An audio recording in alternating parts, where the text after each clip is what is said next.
नमस्कार शेतकरी मित्रांनो, कांदा उत्पादक शेतकरी बांधवांसाठी आताच्या क्षणाची सर्वात महत्त्वाची आणि मोठी बातमी. कांदा व संदर्भातील कांद्याच्या भावात वाढ होणार, तर कधी होणार, किती होणार, कशामुळे होणार, काय महत्त्वाचे कारण, सविस्तर थोडक्यात संपूर्ण लाईव्ह अपडेट बातमी आपण व्हिडिओच्या माध्यमातून जाणून घेण्याचा प्रयत्न करणार आहोत. तर महाराष्ट्रातील तमाम कांदा उत्पादक शेतकरी बांधवांना एकच विनंती, व्हिडिओ शेवटून बघा. अतिशय महत्त्वाचा व्हिडिओ जर आवडला तर नक्कीच लाईक करा. सांगा तुम्ही चॅनलवरती असाल तर या ठिकाणी बघितलं तर माझा शेतकरी या चॅनलला सबस्क्राईब करून दुसरं बेल आयकॉन म्हणजे घंटा नका, जेणेकरून म्हणजे नोटिफिकेशन तुमच्यापर्यंत पोहोचत असते. स्क्रीनवर बघू शकता, कांदा सडला, शेतकरी रडला तरी अधिकारी फिरकेना.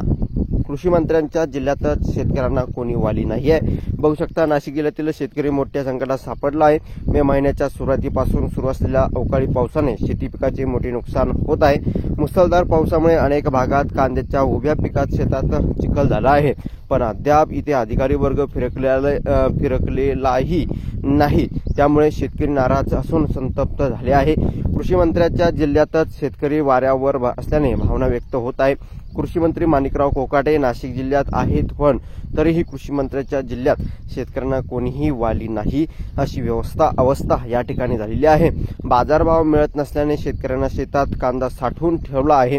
आता झालेला अवकाळी पावसाचे कांदा सडला आहे.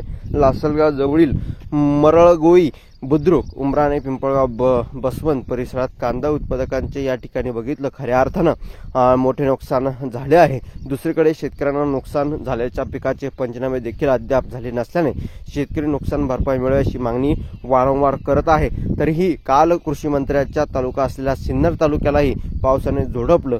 पावसाने शहर व तालुक्यात थैमान घातल्याने त्यांना शेतकऱ्यांना देखील नुकसान झाले आहे. सिन्नर तालुक्यात एका शेतकऱ्याला 2 एकरावरील कांदा शेतात सडला आहे. इतरही अनेक शेतकऱ्यांचे कमी जास्त पावसाने नुकसान झाले आहे. निफाड तालुक्यातील मरगोळी बुद्रुक येथील शेतकरी उत्तम नामदेव जगताप यांचे सुमारे 5 एकरावरील कांदा सडला आहे.